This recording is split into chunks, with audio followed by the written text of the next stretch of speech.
லுட்னிக்குடைய பேச்சு ஸ்டேட்மெண்ட் வெளியாக இருக்குது. அமெரிக்காவுடைய வர்த்தகத்துறை போர்ட்போலியோவுடைய அமைச்சர். அவர் என்ன சொல்கிறாரு, நாங்கள் இந்தியாவோடு எல்லா அக்ரிமெண்ட்டையும் ரெடி பண்ணி வச்சுருந்தோம். வேறு எக்ஸ்பெக்டிங் லாட், இந்தியாவோட அதிகமாக எதிர்பார்த்தோம். ஆனால் ஒரு ஈகோ பிரச்சனை இல்லை. எங்களுடைய டொனால்ட் ட்ரம்பை அவர் பேசுவதற்கு மறுத்த காரணத்தினால நாங்களும் எங்களுடைய ஆளுமையை காட்ட வேண்டி இருக்கிறது அப்படிங்கிற மாதிரி அவர் மிரட்டுறார். பிரைம் மினிஸ்டர் பேசலைன்னா ஏன் பேசலை அப்படின்னா, நமக்கு வெளிவிவகாரத்துறை ராஜ்ய ரீதியாக ஆலோசனைகள் ஐஏஎஸ் ஐபிஎஸ் எல்லாம் இருக்காங்க. இப்போ அவங்க சில விஷயத்த பண்ணும்போது அவருடைய தடாலடி அரசியல் நமக்கு ஒத்து வராது. நம்மளை பொறுத்தவரை நாம அந்த இடத்துல ஸ்ட்ரென்த்தை காட்டணும் அப்படிங்கிறதுனால தான் பிரைம் மினிஸ்டர் பேச மறுத்தார். நேஷனல் ஆரோக்கியா எக்ஸ்போ அண்ட் நம்ம சென்னையில் மணப்பாக்கத்தில் உள்ள Heartfulness Institute, Babuji Memorial Ashram, January 9 to 12. Click the link below and register. Lutnick ஒரு விஷயத்தை மறைக்கிறார். என்ன சார் அது? அதுதான் முக்கியம். என்ன மறைக்கிறார்னா, உலகத்துல பெரிய சந்தை நம்ம நாடு தான். 145 கோடி மக்கள்ல அமெரிக்காவுடைய ப்ராடக்டை பயன்படுத்தக்கூடிய அளவு, மேற்குலகத்தினுடைய ப்ராடக்டை பயன்படுத்தக்கூடிய அளவு, சீன ப்ராடக்டை பயன்படுத்தக்கூடிய அளவுக்கு நம்ம நாட்டில் 60 கோடி மக்கள் இருக்காங்க. அப்போ இந்தியாவை பணிய வைக்கிறதுக்கு இது ஒரு நல்ல மார்க்கெட்டுன்னு அமெரிக்கா பார்க்குறாங்க. அமெரிக்கா அதுக்கு எடுத்த யுக்தி என்ன தெரியுமா? அந்த நிலங்களில் வரக்கூடிய டயரி ப்ராடக்ட்ஸ், பால் பொருட்கள், இதெல்லாம் இந்தியாவில் மார்க்கெட் பண்ணுறதுக்கு மோடி அரசுக்கு ப்ரெஷர் கொடுக்குறாங்க. மோடி அரசு எப்படி ஏற்றுக்கும்? மோடி அரசு இல்லை, எந்த ஒரு அரசும் ஏற்றுக்க மாட்டாங்க. எப்படி நீ ப்ரெஷர் கொடுக்க முடியும்? அமெரிக்காவுடைய ஜெனட்டிக்கல் மாடிஃபைடு மலடாக்கக்கூடிய விதைகளையும் அமெரிக்காவில் உற்பத்தி பண்ணுற dairy farm, cheese, butter, frozen items எல்லாவற்றையுமே இங்கே கொண்டு மார்க்கெட்டுக்கு கையெழுத்து போட சொல்லுவோம். கேட் ஒப்பந்தத்தின் இன்டர்நேஷனல் ட்ரேட் அக்ரிமெண்ட்டில் கையெழுத்து நம்ம போட்டாலும் அது ஏற்றுக்கணும். நம்ம இந்தியா அதை போட முடியாது. இதுதான் அவங்களுக்கு பயங்கரமான கோபம். ரெஃப்ளெக்ட் நேயர்களுக்கு வணக்கம். இன்று நாம் சந்திக்க இருக்கக்கூடிய சிறப்பு விருந்தினர் உலக செய்தி பகுப்பாய்வாளர் திரு சுஃபியான் அவர்கள். சார் வணக்கம். சார் வணக்கம் கோபி சார். சார், அமெரிக்க அதிபர் டொனால்ட் ட்ரம்ப் இந்தியாவுடன் வர்த்தகம் பேச தயாராக இருந்தார், ஆனால் மோடி தான் பேச மறுத்து விட்டார் அப்படின்ற போல அமெரிக்காவுடைய பொருளாதார செயலாளர் லுட்னிக் என்பவர் செய்தியாளர்கள் மத்தியில சொல்லியிருக்காரு. என்ன காரணம்? ஏன் சார் அவர் பேச மறுத்து விட்டார் மோடி அவரிடம்? ஆக்சுவலி இது ஒரு சின்ன பிள்ளைத்தனமான பேச்சு. லுட்னிக்குடைய பேச்சு ஸ்டேட்மெண்ட் வெளியா இருக்குது. அமெரிக்காவுடைய வர்த்தகத்துறை போர்ட்போலியோவுடைய அமைச்சர். அவர் என்ன சொல்றாரு, நாங்கள் இந்தியாவோடு எல்லா அக்ரிமெண்ட்டையும் ரெடி பண்ணி வச்சுருந்தோம். வேறு எக்ஸ்பெக்டிங் லாட், இந்தியாவோட அதிகமாக எதிர்பார்த்தோம். ஆனால் ஒரு ஈகோ பிரச்சனை இல்லை. எங்களுடைய டொனால்ட் ட்ரம்பை அவர் பேசுவதற்கு மறுத்த காரணத்தினால நாங்களும் எங்களுடைய ஆளுமையை காட்ட வேண்டி இருக்கிறது அப்படிங்கிற மாதிரி அவர் மிரட்டுறார். அது நம்ம ஊரில் சொல்ல போனால் நான் யார் தெரியுமா அப்படின்ட்டு. இதில் மோடிங்கிற மனிதருடைய ப்ரெஸ்டேஜ் கிடையாது. 140 கோடி மக்களுடைய உணர்வு. மோடி இன்னைக்கு மோடி இருப்பார், நாளைக்கு மோடி போயிடுவார், வேற யாராவது வருவாங்க. மோடி என்பவர் ஒரு தனி மனிதர் கிடையாது. இந்தியாவுடைய ஒட்டுமொத்த 140 கோடி மக்களால் தேர்ந்தெடுக்கப்பட்ட ஒரு ஜனநாயகத்தின் அடையாளம் தான் மோடியை தவிர, மோடி என்னமா அவங்க அப்பா சித்தப்பா பங்கையா கேட்டார் அப்படி இல்லை. இது இந்தியாவுடைய சாவரின், இந்தியாவுடைய இறையாண்மை, இந்தியாவுடைய fundamental core interest of the people of India. அதை முதல்ல அமெரிக்காவுடைய லுட்னிக் தெரிஞ்சிருக்கணும். அமெரிக்கா என்ன நினைக்கிறதுனா, நான் சொல்றதெல்லாம் இந்தியா கேட்கணும், மோடி கேட்கணும்னு நினைக்கிறார்.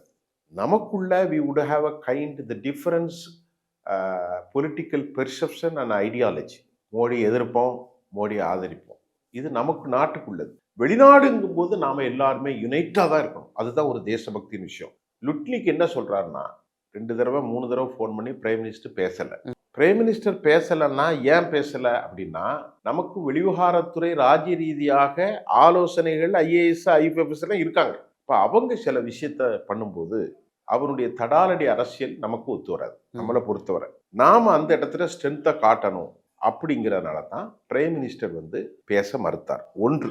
இரண்டாவது, அமெரிக்காவுடைய லுட்னிக் ஒரு விஷயத்த மறைக்கிறார். என்ன சார் அது? அதுதான் முக்கியம்.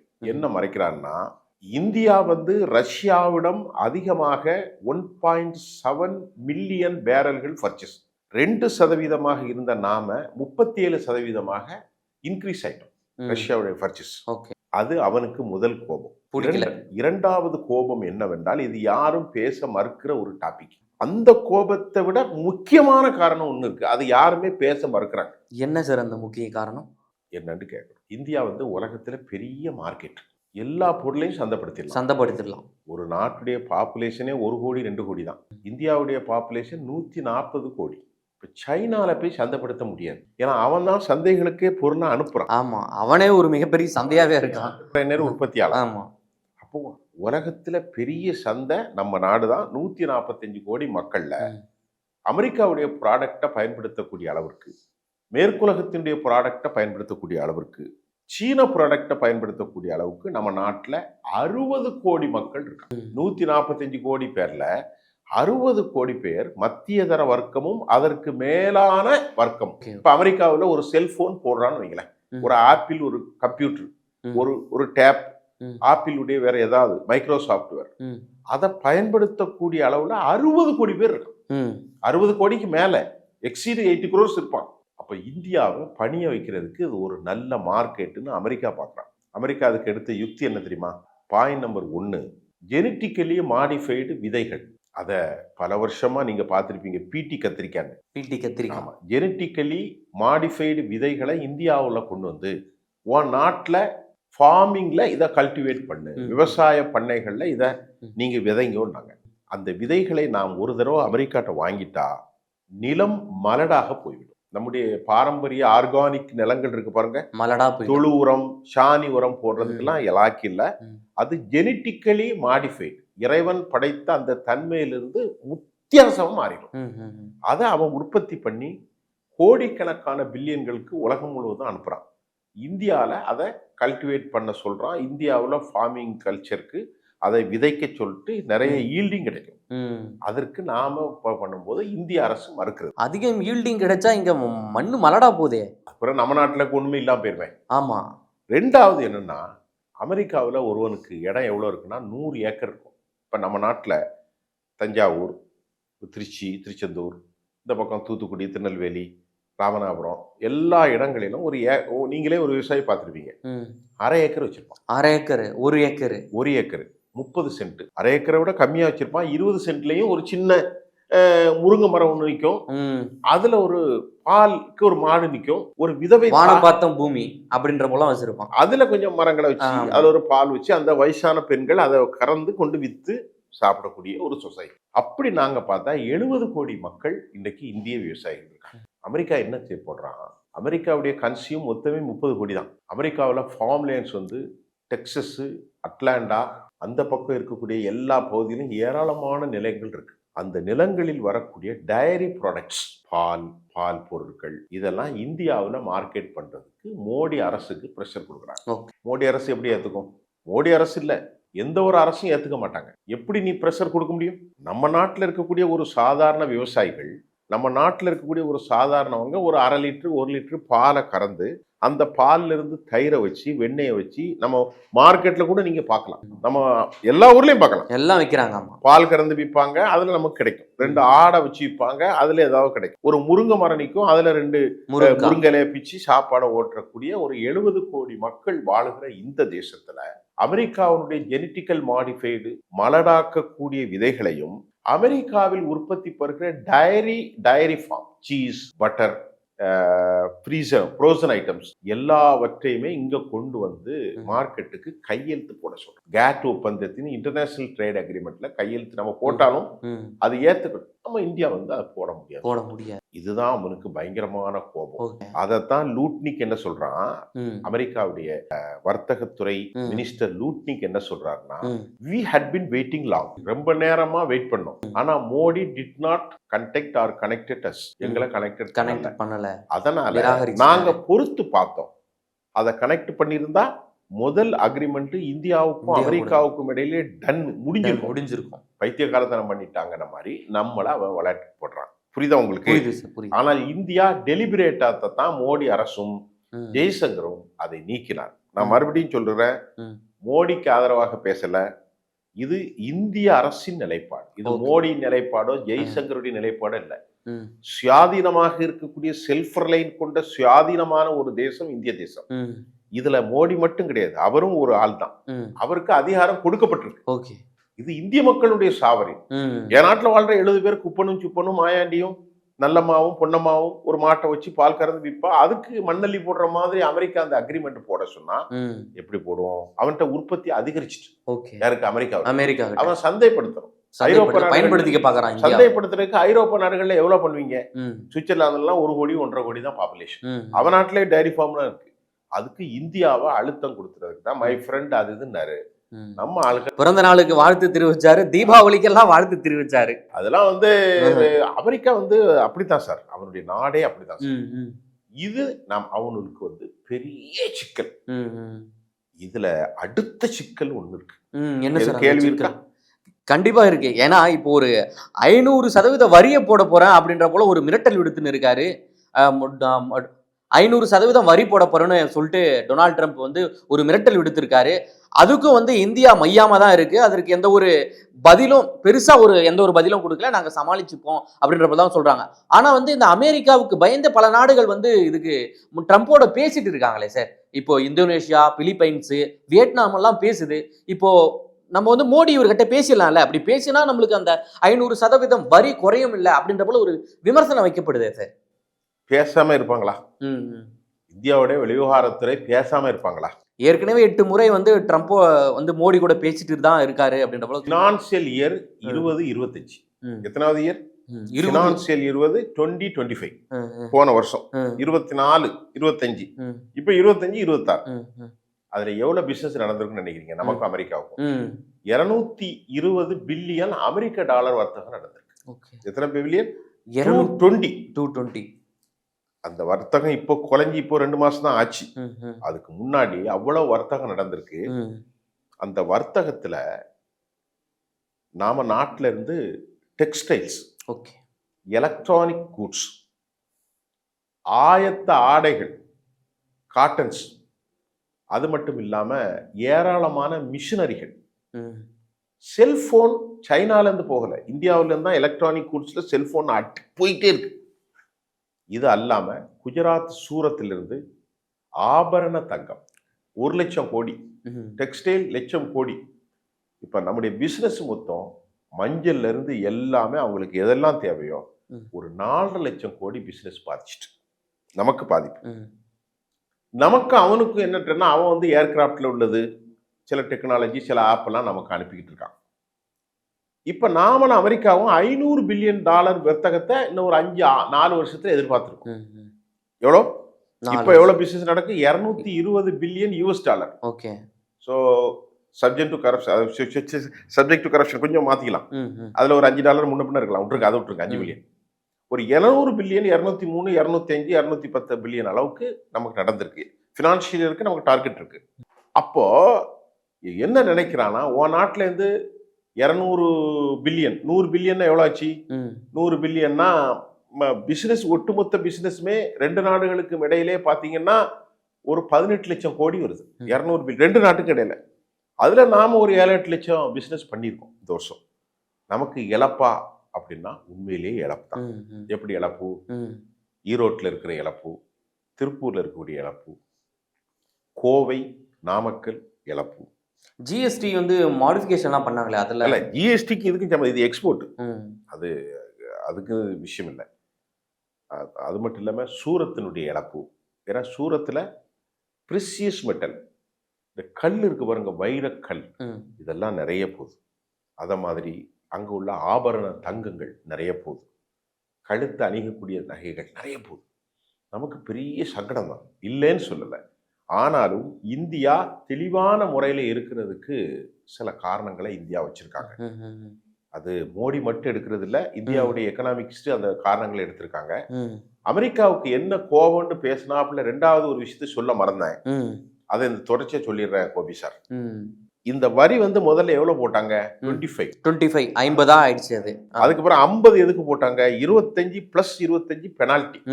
50 ஆக்குனாங்களா? ஆமா. இந்த 25 + 25 பெனால்டினா ரஷ்யாவோட வாங்கினதுக்கு. ஆமா. அப்போ 50, இப்ப 500. 500 இன்னும் போடல. 500 போடுறதுக்கு அமெரிக்காவுடைய கிரஹாம் ஒரு மசோதா பெண்டிங்ல இருக்கு. It's a debatable. இந்த டிபேட்டுக்கு ஏன்னா 500ங்கும் போது இப்போ இந்த பேனா இருக்குன்னு வைங்க சார், இந்த பெண்ணை 10 ரூபா நம்ம காஸ்ட் ஆகுது. இந்த பெண்ணை அமெரிக்காவுக்கு அனுப்பும்போது ஒரு 10% 11 ரூபா. இங்கேருந்து போகிற ஃப்ரைட்டு ஒரு 20% 13 ரூபா. அங்கே ஒரு 10% 14 ரூபா. லோக்கல் ட்ரெயினில் 15 ரூபாய்க்கு விற்றா அமெரிக்காவில் மக்கள் வாங்குவான். இப்போ அமெரிக்கா இந்த பெண்ணு கிடையாது, ஒரு ப்ராடக்ட். இந்த ப்ராடக்டை 500% போடும்போது இந்தியாவில் போகக்கூடிய இந்த பொருள், இந்த ப்ராடக்ட், இந்த மெட்டீரியல் உற்பத்தியை 10 ரூபாய் அமெரிக்காவுக்கு போய் சேரும்போது எவ்வளோ ஆகுது? 500 ரூபா கூடிடுது. 500 ரூபாய் இல்லை, 500 50 ரூபா போயிடும். 50 ரூபா 100%னா 10 10 20. இப்போ 10 ரூபா சாமான 15 ரூபாய்க்கு விற்கிற விட்டு 50 ரூபாய்க்கு போய் அதுக்கு மேல எல்லாம் பிளஸ் பண்ணா 60 ரூபாய். 60 ரூபாய் யாரு வாங்குவா? இந்திய பொருட்கள் வாங்க மாட்டாங்க. அப்ப இந்திய சந்தையை நாசப்படுத்தணும் யாரு? அவங்க என்ன நினைக்கிறான்? இந்தியாவை உருப்படாம ஆக்கணும், இந்தியாவை நாசப்படுத்தணும். இதுதான் அவனுடைய டார்கெட் அண்ட் இலக்கு. இதுக்காக நம்ம நாட்டை மிரட்டக்கூடிய அளவிற்கு அவர்களுடைய நடவடிக்கையை நான் 500% போடுவேன் அப்படின்னு மிரட்டுறான்.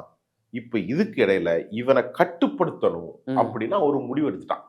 நேற்று மாலை எத்தனை மணிக்கு? ஓகே, நேற்று மாலை இந்திய நேரம் 3 படி அமெரிக்க செனட் என்ன எடுத்திருக்குன்னா, இவன் மைண்ட் சரியில்லாத ஆளா இருக்கான். யாரு? ட்ரம்ப்.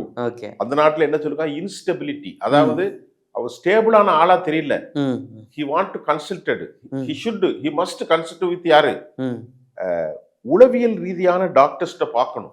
ஏன்னா பைத்தியக்காரத்தனமான வேலை பார்த்துக்கிட்டு இருக்காரு யாரு? Donald Trump. அப்படி அவன் நாட்டுல உள்ள செனட் சொல்லிட்டு, அமெரிக்க செனட்ல மொத்த உறுப்பினர்கள்ல 53 உறுப்பினர்கள் ரிபப்ளிக் டொனால்ட் ட்ரம்புடைய ஆதரவான பார்ட்டியும், டெமோக்ராட்ஸ் 47 பேரும், 2 இண்டிவிஜுவலும் இருக்காங்க. மொத்தம் 100 பேர். சரியா போச்சு.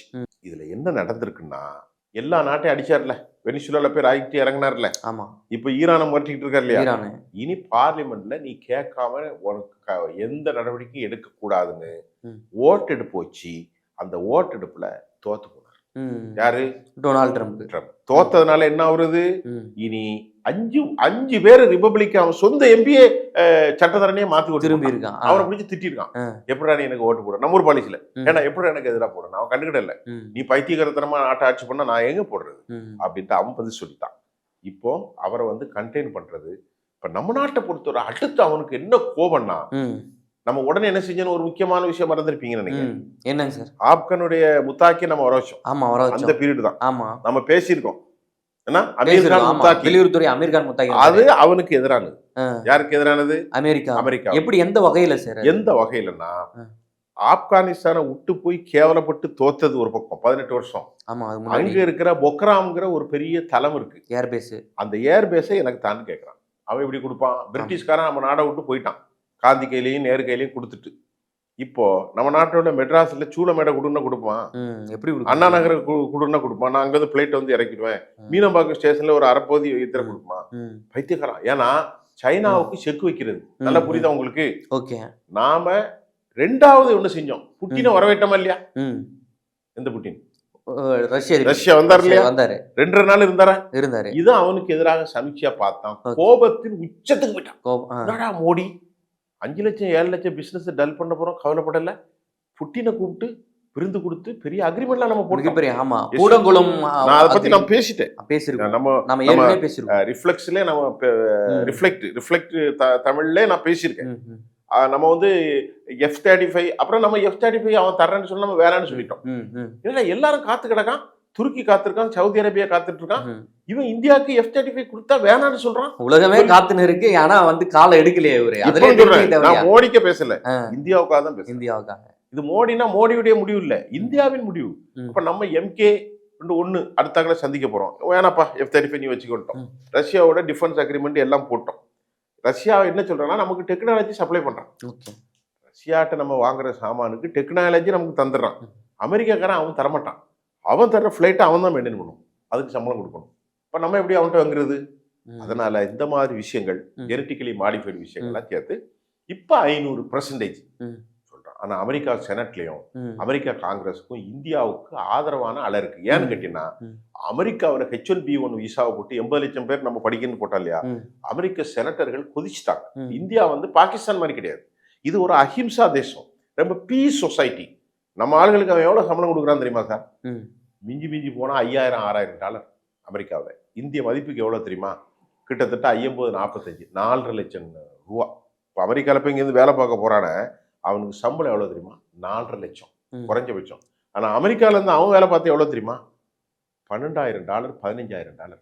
ஓகே. அப்படின்னா எங்க போயிடும்? $10,000 கிட்டத்தட்ட 9 லட்சம். இதுல ஒரு 5 லட்சம், ஒரு 13 லட்சம் ரூபாய் சம்பளம் கொடுக்கணும். நமக்கு எவ்வளவு சம்பளம் தரான்? ம். வெறும் இங்க இருந்து போறவங்களுக்கு $5,000 to $8,000. இப்போ என் பிரதர்லாம் அங்க இருக்கான், அவனுக்குலாம் $8,000 $10,000 தான் சேலரி. ஓகே. ஓகே. ரொம்ப பெரிய சம்பளம் தான். ம். இப்ப நம்ம ஆட்களை வச்சு இந்தியாவுல வேலை செஞ்சு கொடுக்குறோமே, ம். அமெரிக்காவுடைய ஃபோர்டு கம்பெனி, ஆமா. அமெரிக்காவினுடைய மற்ற கம்பெனிகளுக்கெல்லாம் பல ஐடி கம்பெனி இங்க தான் இருக்கு. எவ்வளவு சம்பளம் வாங்குறாங்க கேள்விப்பட்டீங்களா? ம். வெறும் 60,000 இருந்து 70,000 தான். அது எவ்வளோ, எத்தனை டாலர் வருது தெரியுமா அமெரிக்காவுக்கு? மிஞ்சி மிஞ்சி போனா $1,000 கூட கிடையாது. வெறும் $600-700 நாம வேலை செஞ்சு கொடுக்குறோம். நன்றி கெட்ட பயலுன்னா அவங்க தான். ம். அவ்வளோ டென்ஷன் வருது. நம்ம நாட்டு மக்கள் அவ்வளோ டாக்டர்ஸ், அவ்வளோ செவிலியர்கள், அவ்வளோ பணியாளர்கள், அவ்வளோ சாஃப்ட்வேர் இன்ஜினியர்ஸ் அமெரிக்காவுக்கு அவ்வளோ ஒர்க் பண்ணி கொடுங்க சார். நம்ம நாட்டில் இங்க நம்ம ஆட்கள்லாம் போறாங்க அமெரிக்கான்னு. நமக்கு நம்ம ஒரு வறுமையில் இருந்த நாடுனால நமக்கு பெருசா தெரியுது. ஆனா நம்முடைய உழைப்புகள், இன்னைக்கு தெலுங்கானாவில் உள்ள உழைப்பு, தமிழ்நாட்டு இளைஞர்களின் உழைப்பு அந்த அளவுக்கு அமெரிக்கா பலப்படுத்துது. அமெரிக்க செவிலியர்கள், அமெரிக்காவுடைய எக்ஸ்பர்ட்ஸ், அமெரிக்காவுடைய ரீசர்ச் டெவலப்மெண்ட், இந்தியாவுடைய பங்கு சொல்லி மாளாது. அமெரிக்காவுடைய வளர்ச்சியை இந்தியாவோட இதெல்லாம் பங்கு தான் பேசும்போது ஏன் உணர்ச்சி பண்ணா, இந்த நாடு ஏன் நாடுங்கிற அந்த உணர்ச்சி இருக்கு பாருங்க, இந்த ம். பாசம், ம். புரியுதா? ஓ. இதுலதான் நாம என்ன செய்யணும், நம்ம நாட்டோட நிக்கணுமே தவிர ஓகே. அரசியல் காரணங்களுக்கெல்லாம் பிரிஞ்சிடவே கூடாது. ஓகே. அதனால இந்த விஷயத்துல பிரைம் மினிஸ்டர் எடுக்கிற முடிவு சரியா தான் இருக்கும். ம். ஆனா இறுதி வெற்றி நமக்கு தான் குறிச்சு வச்சிருக்கு. Okay sir. இந்த 500% வரி விவகாரத்துல வந்து ஜெய்ஸ்வால் ஒரு பதில சொல்றாரு. உலக வர்த்தகத்தை பொறுத்து தான் எங்களுடைய முடிவுகள் இருக்கும், எங்களுடைய நாட்டு மக்களுடைய நலன் தான் முக்கியம் அப்படின்ற போல அவர் சொல்றாரு. இந்த 500% வரியில என்ன மாதிரியான பிளான் வந்து இந்தியா வச்சிருக்கு சார்? நாட்டு வர்த்தகம்னா ஒண்ணும் இல்ல சார். சார் இப்போ ஈரானை அவன் காலி பண்ண பிறகு திட்டம் போடுறான். இன்னைக்கு 348 இடத்துல போர் நடக்கு ஈரான்ல. Protest agitation against Iran present கவர்மெண்ட்டுக்கு எதிராக நடத்துறாங்க. தூண்டி விட்டது யாரு? அமெரிக்கா, இஸ்ரேலும் அமெரிக்காவும். புரியுதா உங்களுக்கு? அப்ப நம்ம வந்து நமக்கு மலிவா தர்றான் எது? ரஷ்யா. நீங்க ரன்வீர் ஜெய்ஸ்வால் என்ன சொன்னாரு? என் நாட்டு முக்கியம், நாடு முக்கியம் சார். இந்த ப்ராடக்ட்டை ஒருத்தன் 10 ரூபா சொல்றான் சார், இன்னொருத்தன் 7 ரூபா சொல்றான் சார், இன்னொருத்தன் 5 ரூபா சொல்றான் சார். நீங்க யார்கிட்ட வாங்குவீங்க? குறைவா யார் கொடுக்குறாங்களோ அவங்ககிட்ட தான் வாங்குவோம். அமெரிக்காவோ ஒபேக்கோ ஒரு பேரல் $90 $95. ரஷ்யாவுடைய பேரல் நமக்கு 60க்கு கீழே வருது. 50 ரூபா 40 ரூபா. இன்னைக்கு அமெரிக்காவுக்கு எகெயின்ஸ்டா நம்ம டாலருடைய மதிப்பு 90 ரூபா. ரஷ்யா என்ன சொல்லிட்டான்? நீ டாலரை கொடுக்காத, ஓ நாட்டு கரன்சில பிசினஸ் பண்ணணும்னு சொல்லிட்டான். அப்ப நம்ம ரஷ்யால வாங்குவோமா யார்கிட்ட வாங்குவோம்? ரஷ்யா கிட்ட தான் வாங்குவோம். 40 ரூபாய்க்கு வாங்குவீங்களா? அதுவும் கடனா வாங்குறீங்க, உங்க பணியா கொடுத்தவங்களா? அவன் சொல்லக்கூடிய அந்த அங்க இருந்து வர்றதுக்கு செலவு அதிகமாகும். அங்க இருந்து அதிக காசு $90 கொடுத்து வாங்கணும். இந்த பென்ட்ரிட் அந்த இதுல வேரியன்ட் ரொம்ப வித்தியாசம் வரும். அப்ப நம்ம யார்கிட்ட வாங்குவோம்? அதைத்தான் ரன்வீர் ஜெய்ஸ்வால் சொல்றாரு. எங்க நாட்டு மக்களுக்கும் எங்களுக்கு நலன் வைக்கக்கூடியதான் நாங்க பார்ப்போமே தவிர உங்களுக்கு அடிபணிய மாட்டோம். ரொம்ப தெளிவா. ஓகே, மிக்க நன்றி சார். நேரில் வந்து பல்வேறு தகவலை பகிர்ந்தமைக்கு.